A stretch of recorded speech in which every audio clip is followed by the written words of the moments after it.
ঝলমলে র্যাম্পের আলো থেকে টেলিভিশনের পর্দা দীর্ঘ এক পথ চলার অবসান ঘটল। লন্ডন ফ্যাশন দুনিয়ার আইকনিক মুখ ও পরবর্তীতে জনপ্রিয় অভিনেত্রী অ্যানাবেল স্কোফিল্ড আর নেই। ক্যান্সারের সঙ্গে দীর্ঘ লড়াই শেষে গত ২৮ ফেব্রুয়ারি যুক্তরাষ্ট্রের লস অ্যাঞ্জেলসে শেষ নিঃশ্বাস ত্যাগ করেন তিনি। মৃত্যুকালে তার বয়স হয়েছিল ৬২ বছর। ফ্যাশন জগৎ থেকে অভিনয়ে পা রাখা অ্যানাবেল প্রথম পরিচিতি পান জনপ্রিয় মার্কিন ধারাবাহিক ডালাসের মাধ্যমে। সেখানে কিংবদন্তি অভিনেতা ল্যারি হ্যাকম্যানের বিপরীতে লরেন এলিস চরিত্রে অভিনয় করে দর্শকদের নজর কাড়েন তিনি। সেই চরিত্রই তাকে এনে দিয়েছিল তারকা খ্যাতি।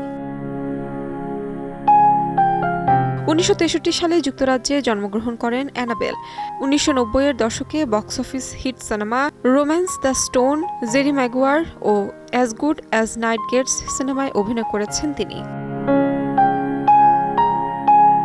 ১৯৮০ দশকে লন্ডনের ফ্যাশন অঙ্গনে অ্যানাবেল ছিলেন অত্যন্ত পরিচিত ও আকর্ষণীয় মুখ।